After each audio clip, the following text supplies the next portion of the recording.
Now to talk more about these developments, retired General Richard Newton, former U.S. Air Force Assistant Vice Chief of Staff and NewsNation senior national security contributor.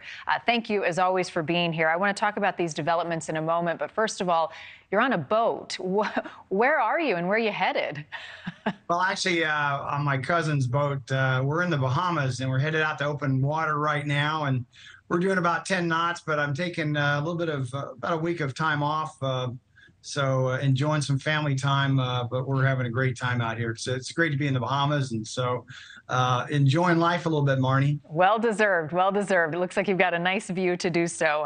Safe travels to you as you're out on the water. So let's talk about this.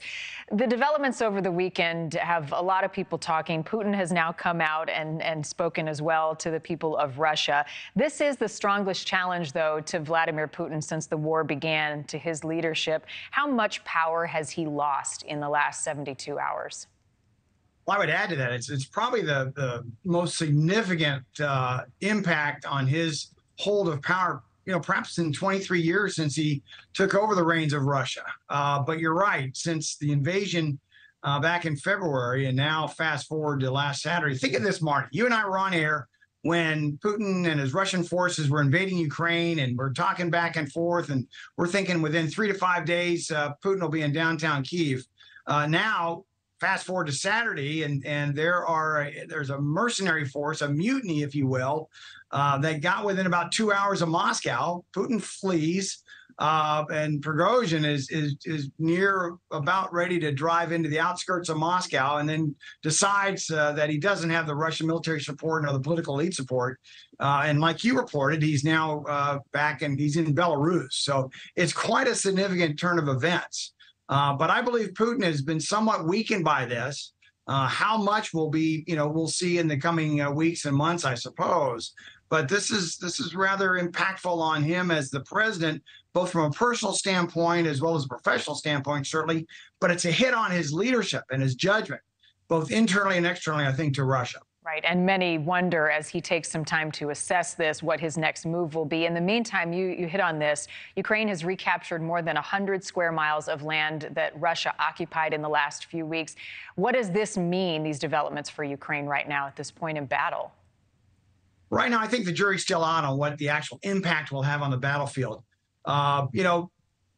The administration and NATO have been providing billions of dollars of arms and support to Ukraine, but there are some key elements that I believe, and you and I've talked about this before, that still are not in Ukraine's arsenal, such as F-16s and the Army Tactical Missile System, the HACMs, and perhaps cluster munitions that could be, used against those Russian troops that are entrenched. And so what a good timing it would be for Ukraine to have these capabilities in their hands right now to really put some momentum behind that counteroffensive. But nonetheless, we are where we are. I think we'll continue on with a slog of a war of attrition. Unfortunately, we'll see thousands of lives, both on the Ukraine side and the Russian side, be lost here as the war likely goes into obviously into 2024. But one thing that Russia doesn't have is it does not have the Prigozhin-led Wagner forces on the battlefield.